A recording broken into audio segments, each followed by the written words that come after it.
Good morning. This is Mundar Vlogs. Ay guys, ito pala, update natin ngayon ang ating pinapagawang tiles. Ngayon, ang gumagawa ng tiles natin is yung partner natin. Ngayon, actually, siya lang naman gumagawa ng amin mga tiles dito sa amin bahay.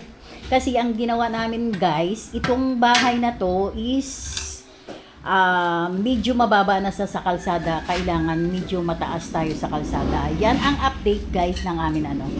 Ngayon ito, yan pa lang ang pero actually mahaba na rin. And then siguro itong araw na to baka half ng bahay matatapos. Hindi natin alam ha, kasi hindi natin alam yung update ng ano. At saka guys pala, ganito. Ito pala medyo sa amin, ang misi-misi ang namin, kwan. Ngayon, ito ang ulam nila sa ngayon is sinigang lang. Ngayon, ito ang akin, puntahan natin ngayon ang isang, natin, lang siya guys, labor, lang siya, taga lang talaga. Ayan guys, yan ang ginagawa, partner siya. Kasi yung akin kasama or anak ko, actually, namasada ng tricycle kasi nagkukuha ng pera para pang date niya. Ito guys, yan siya.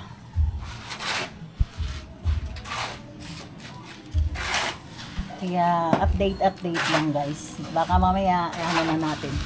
Bigyan ta na kayo ng update lang mamaya. Hanggang dito na lang ang atin update na lang kayo guys. Ito guys, ito ang kanyang style sa paggawa ng tiles natin. Fixing tiles.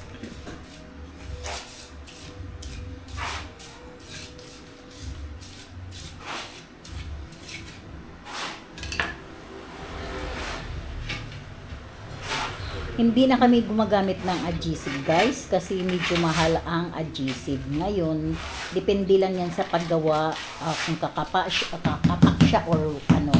Actually, sa kadami niya nang nagawa na tiles sa amin, minsan may nabahaan na, minsan na na ng tubig, ilang taon na rin nabahaan, abot ng 3 buwan na nababad sa sa awa ng Diyos hindi naman talaga natatanggal. Kaya ako, sa totoo lang, may tiwala ako sa akin na partner para gumawa ng tiles namin. Lahat na bahay namin siya ang gumagawa ng tiles. Lalong doon sa kabilang Saludo ako sa kanya. Kaya sa totoo lang, wala akong problema sa sa paggagawa ng bahay namin. Kasi siya lang talaga dito ang gumagawa. Siya talaga ang kukuha lang siya ng isang helper, okay na.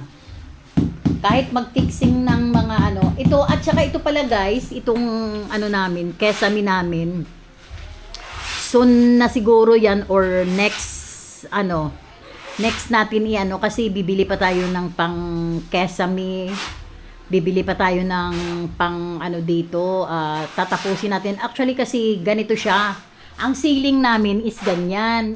Sayang naman kasi na ang layo-layo pa. Tapos dito. Kasi dito, itong bahay na to is old pa. Ngayon, malaki ang tinambak dito. Malaki ang ginitambak dito bago ma-tiles ngayon. Ngayon, mataas na siya sa namin. Kasi dati, ang flooring na to, napakababa talaga. As in, malaki. Siguro, mga ilang truck din to namin ang nangakuha namin dito para ilang panambak din ang namin dito bago maayos to. Ngayon, ito ang niya para hindi para level ang kung saan ba ayos. Yan, guys. Mamaya update na kayo ulit.